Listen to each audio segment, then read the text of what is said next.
So this is the liquid submerged computer, RT, the rugged tier system. And what we can do, it really is isolated from the environment completely. And so this demonstrates it's operating underwater with fish swimming around, and actually the heat is being rejected in a small radiator in the back. And there's no fans anywhere in this system. It's completely isolated from the environment, very low cost.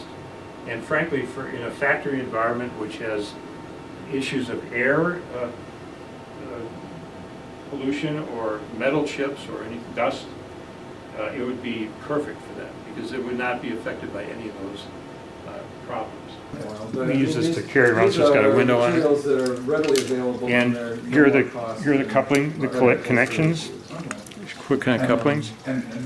So the cooler fluid, which can be quite hot in 45 degrees C, which is 113 degrees Fahrenheit, is directed by through this tube to a heat sink sitting on the hottest components. It actually has slits on the side, and so once it gets there, the fluid actually comes out and circulates back around and picks up all the rest of the heat using this kind of a pattern. So when it comes out here, it's about 8 degrees C warmer than when it goes in.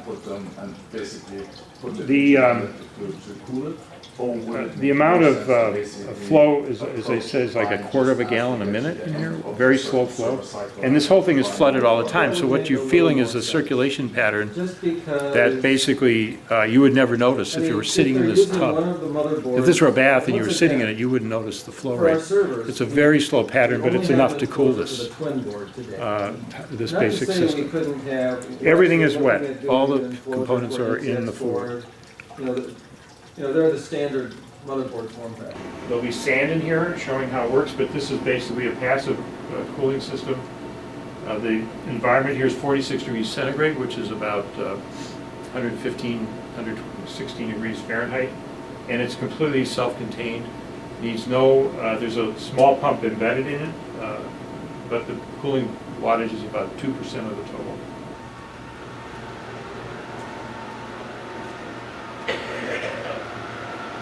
This is kind of the standard rack system.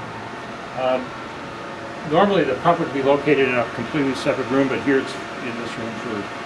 But what you do is, you can see there's no airspace around the blades, around the servers, and so we can pack 8 per shelf.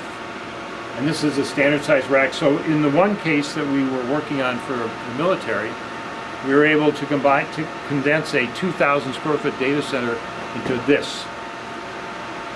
The whole data center became this rack. And this rack can be located any place because it doesn't need air conditioning. So it can be located, for example, we can produce temperatures coming out of here at about 120 degrees Fahrenheit. And so we can use it for hot water heating or building heating. It can be located in the boiler room. It can be located next to the mess hall if it's a barracks. It can be a military base. It can be located next to the barracks for showers. And it really can recapture and recycle about 90% of the energy that's going into it. Servicing this is very simple. All you do is,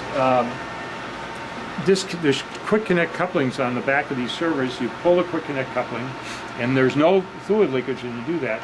You pull the fiber connection and the power connection, and then you just go to the front and you lift up the shelf here and just slide it out.